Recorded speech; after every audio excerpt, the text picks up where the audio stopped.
Hi folks, Andrew the Fulgor Milano guy here, and today's video is how to do a service test on the electronic you see here, which is called internally called the Hawk 3 electronic, and this is used on dual fuel ranges, 30, 36, and 48-inch versions.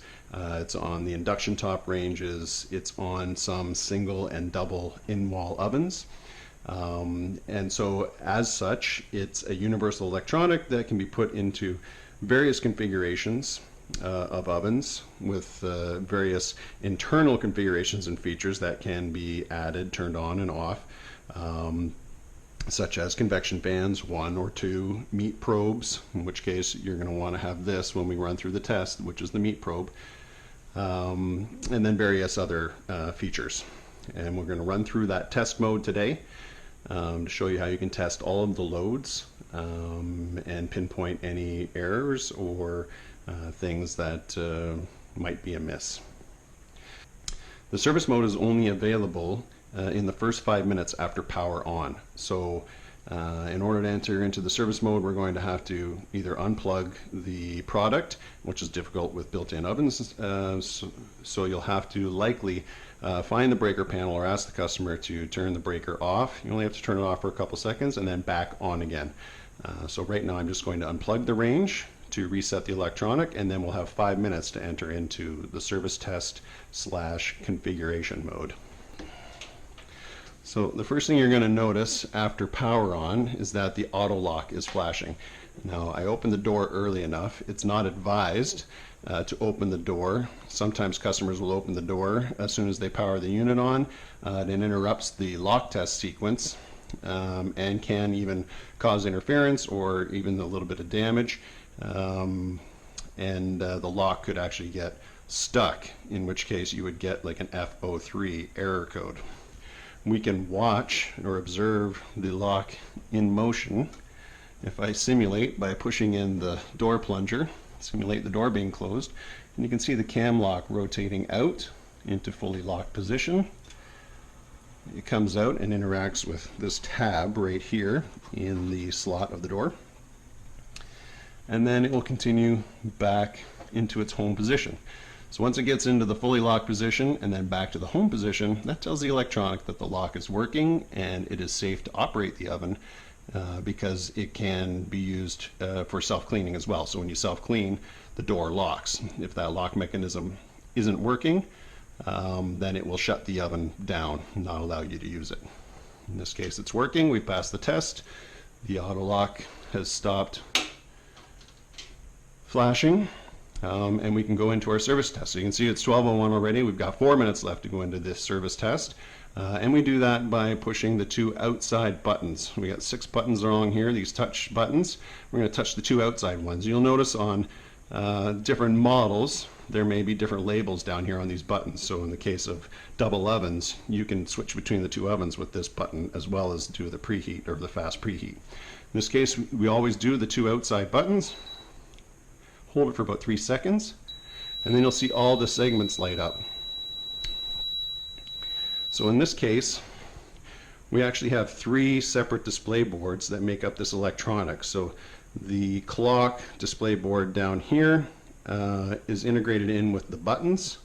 That's one board, and then you have another board up here which displays temperature settings, and another board here which displays the cooking modes. So right now we're in the first step of the test, and we can follow along using the service manual that's on the reserved part of the website, the corporate website. Go to the main corporate website, and then I'm going to go down to the reserved area, which is right here, Tools, Reserved Area. And I'm going to log in with my login information, sign in. And the unit we're working on today is a 30-inch dual fuel oven. So I'm going to go to the For Service dashboard. Dual fuel 30-inch oven, which is the F6 PDF 304S1.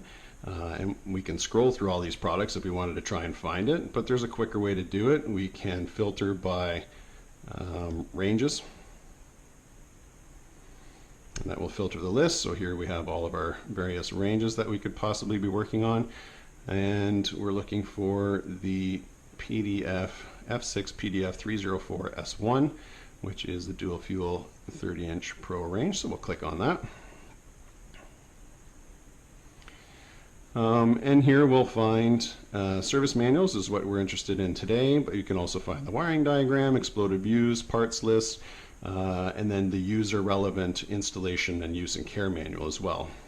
So we'll go to, in this case, we have two different service manuals. There's the online version, then there's a version which you can download as a PDF and save it.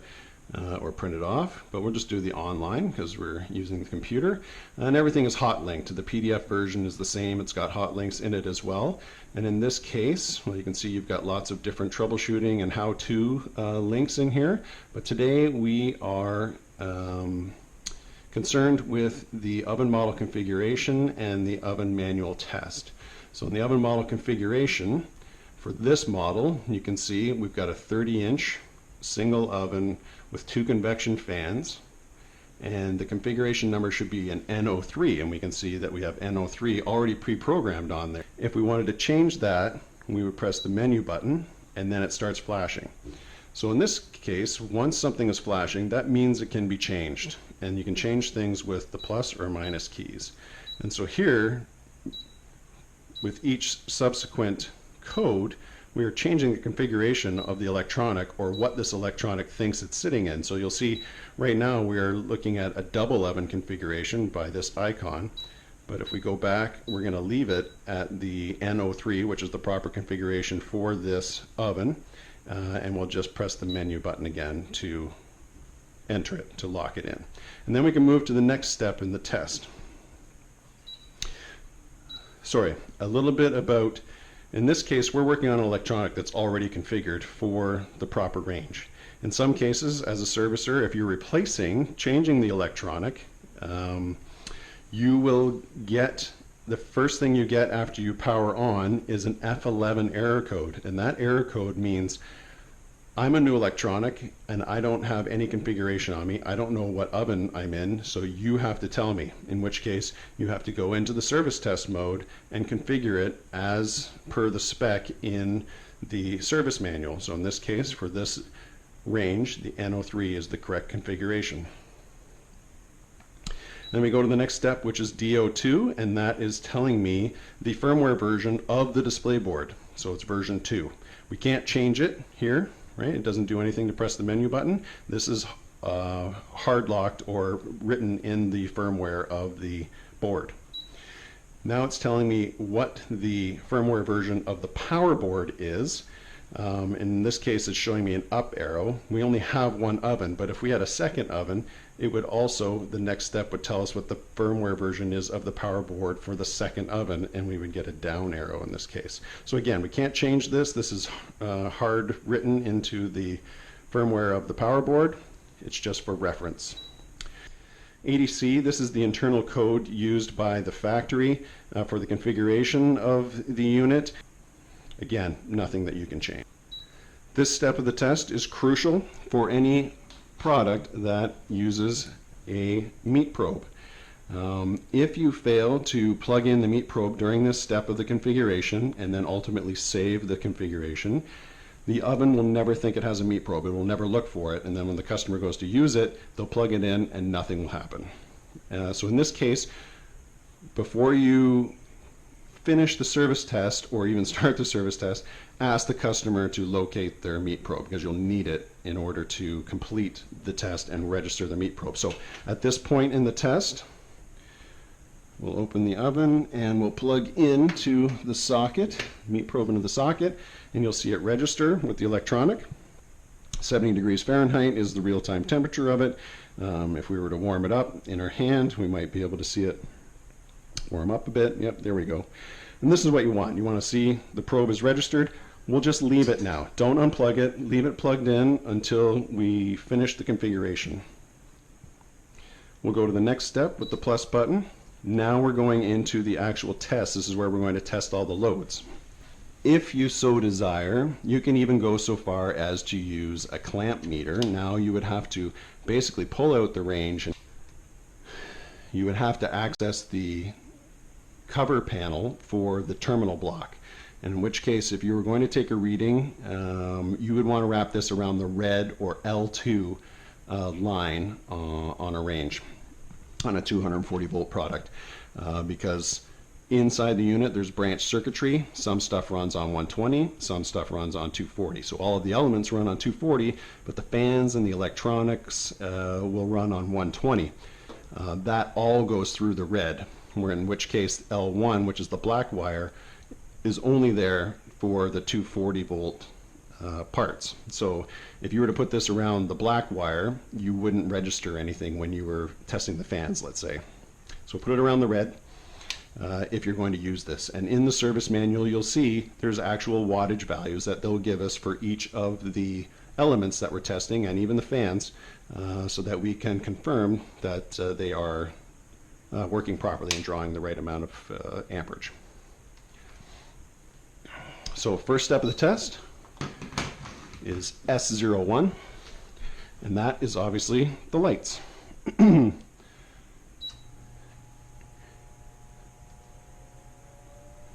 S02 is the cooling fan. So in this case, you can put your hand up here, you'll hear the fan, but you'll feel the fan blowing the air out as well. It's a 2-speed fan. It's going to run at low speed during this test. The only time it runs at high speed is typically when you're doing a self-clean and it gets exceptionally hot inside. And then there's another thermostat inside that will bypass the resistor that's inside and allow full voltage to get to the cooling fan in order to exhaust much more heat more quickly during a self-clean sequence. What it's also doing is, what you'll see is we have vents across here, and we look down at the door, we have vents in the door, and if we could look at the bottom where my fingers are right here, it's open at the bottom of the door as well. So this is 4 panes of glass in this door.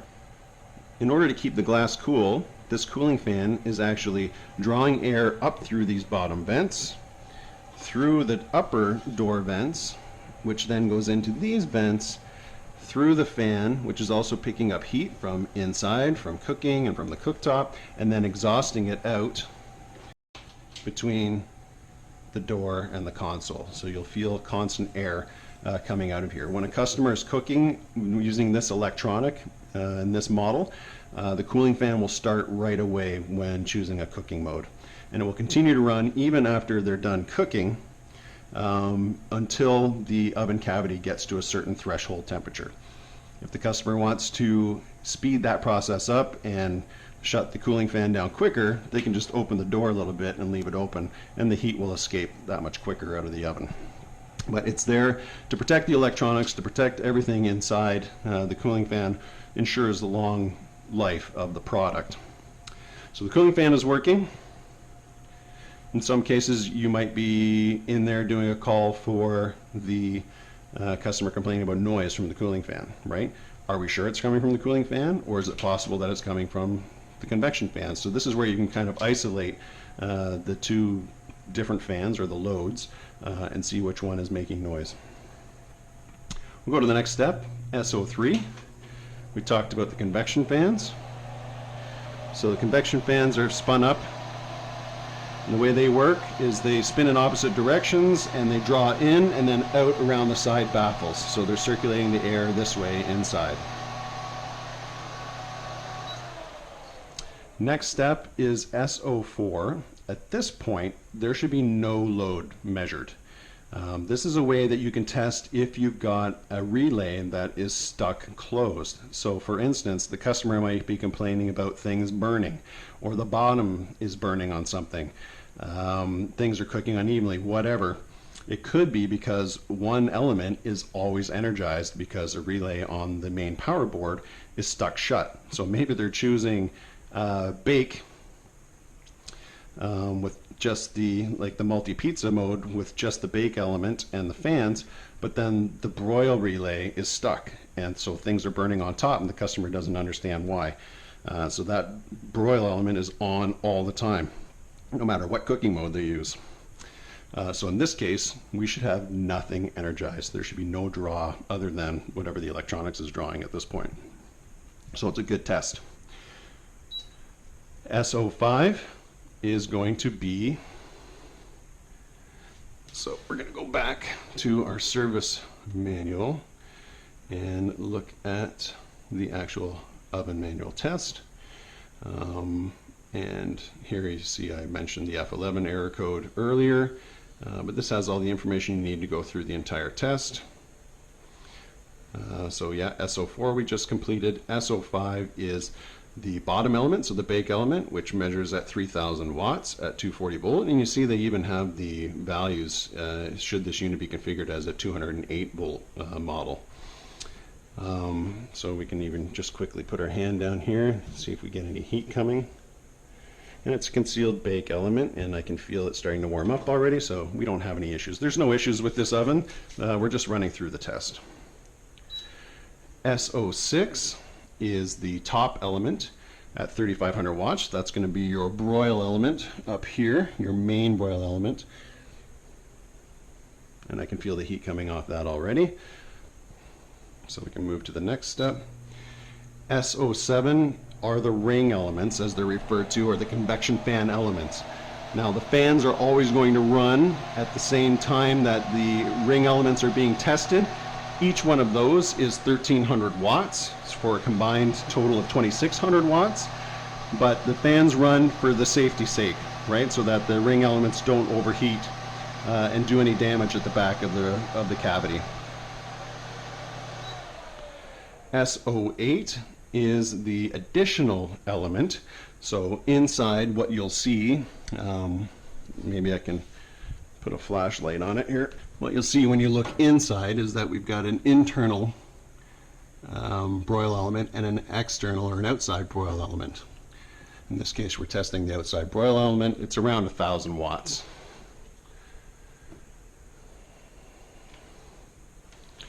(1030) to be precise. So the only time that that broil element is used, when configured in the 240 volt mode and the customer uses fast preheat to preheat the oven, the convection fan and the convection elements will come on, and that outer auxiliary broil element will come on and fast preheat the cavity. Once it's preheated, it will go back to the regular cooking mode that was chosen. The only other time that outer ring element would be used is if the unit has been connected to and configured for 208 volt, then that outer ring element would come on only in self-clean mode to boost the amount of power and the amount of heat in order to have an effective self-clean. So step 9, SO9, this is where we can test the cooking mode knob, in which case we can switch it. So if a customer is complaining that one cooking mode is not working, or they're choosing one cooking mode and getting another, this is where you can test to see that the positions are actually registering correctly. So once you go through all of those, it goes back to the SO9, and we can go to the next step, which is S10. So this is now we're testing the potentiometer for the temperature control. In the off position, it's going to register default. And as soon as we change it, we can run through, make sure that it's smoothly registering at all contact points so that we can get the full adjustment of the knob. And then of course we can switch it to the clean position on the knob and then back to default, which then completes that part of the test. Next step is S11. In this case, if we want to see the actual temperature on the thermistor back here, or on the thermostat probe at the back, we can do that in real time by pushing the menu button. So it's showing us, we've had some elements on while we're working away here. It's registering 96 degrees Fahrenheit. So that's a good way for you to test your thermostat.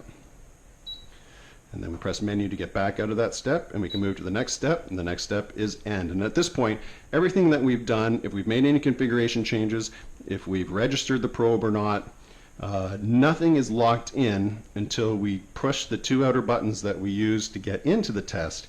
This will save everything in the configuration. So we'll go ahead and do that now. Goes back to normal operation, and your oven should be correctly configured and your meat probe should be recognized. And we can test that quickly by choosing bake mode. You'll hear, like I mentioned before, that the cooling fan comes on immediately. And we can plug in the probe. Yep, it detects the probe, and the default of P170 is flashing. This is where the customer can change, the probe setting to whatever they want. In which case it's locked in at 145. If ever wanted to change it again, you can just push it, change it, and then it locks in. Goes to the dashes. The dashes are normal. They will show the dashes until the probe reaches or senses an internal temperature of 85 degrees Fahrenheit, in which case then it starts to climb up in 5-degree increments. So this is normal, not an issue. All right, so I hope this helps you understand how you can effectively test all of the loads in a Fulgor Milano oven or range. If we want to set the time for the customer,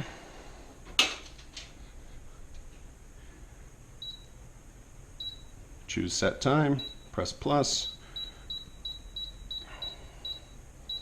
change it to the proper time of day, so you press time to go to the minutes. Once you've got it at the proper time, just leave it, and after about 5 seconds, it will lock in the time. Hope you enjoyed the video. Thanks for watching.